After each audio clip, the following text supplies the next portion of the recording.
สบายดีมื้อนี้มาอยู่กันในเกมฟรีไฟเนาะหากระเติมเพชรไปหาหวยหาเนาะแล้วก็ GM ยังเจอรี่ยังแจกให้อีก10เพชรเนาะเรียกว่าคืนกำไรให้ลูกค้าเนาะโอ้ยบ่ว่าหยังหลายมื้อนี้มาเข้าเรื่องกันเลยมื้อนี้เฮาจิมาเลื่อนขั้นนำเดียวเนาะเติมเพียง500เพชรก็สามารถเลื่อนได้เนาะมาลองเติมมาดู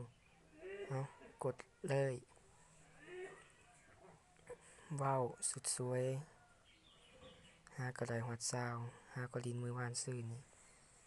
กดเลยกดเลยกดเลยไหลหูบเลยว้าวไหลมีทั้งหัวพร้อมโอ้ก็สุดยอดอยู่เนาะถือว่าแมตช์นี้เนาะถือว่าสายเติมธรรมดาเนี่ยเฮาก็เติมได้เนาะบ่จำเป็นว่าจะรวยจะหยังเนาะบ่ต้องรวยหยังก็ได้เนาะ เติมธรรมดาเฮาให้ไปนี่ก็ได้เนาะยังมีโอ้ยแอร์บอทนี่ก็สวยงามหลายก็ยังมีฝาบอสปอร์ตมีปืน M249 นะ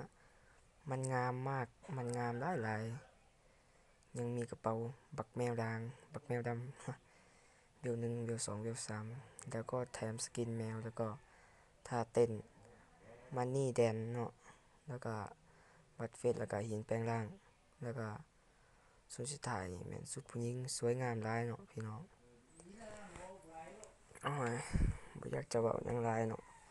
ก็อยากให้พี่น้องมาเติมมาหยังกันหลายๆเนาะมาเบิ่งดูสูตรผู้ชายโคตรเท่เอ้าวันนี้มาแล้วล่ะเฟซยังเหลือแล้วเราสิใส่สุดกากๆลองมึงเนาะสิลองไปเสี่ยงตู้ Lucky Royale Lucky Royale เนาะใส่สุดธรรมดาลงนี่แม่นสูตรของ GM เด้อข้อยบอกให้เจ้าฮู้แล้วก็ข้อยมีบัตรเพชรอยู่คือว่า2ใบเกี่ยวเอาเนาะ2ใบเหรอเอาลองเข้าไปเบิ่งมึงแม่นแท้2ใบมาสิลองเสี่ยงมึงอือมาบ่มาบ่มาบ่มาบ่มาบ่มาบ่ฮึบอึบโอ้ยกูบ่อยากได้นะบักกระเป๋านี่นะเอาตึมเอาเอาค้างเอาฮึบอึบมาบ่มาบ่มาบ่เอาโอ้ยหาแดกดากมึงลอง60เพชรไปเลยมาเบิ่งมันสิออกมาสิออกมาสิออกมาสิออกมาสิออกมาอึบอึบอึบโอ้ GM เอ้ยข้อยบ่อยากได้นะข้อยมีแล้วเอ้ายังอีกบัตรหนึ่งสิลองมาเสี่ยงตึมอีกเอ้า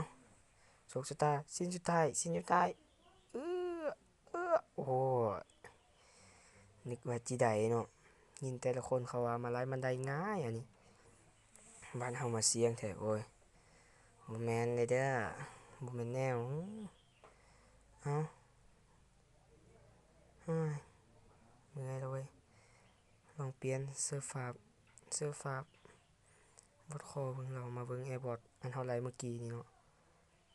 อันนี้อะสวยงามหลาย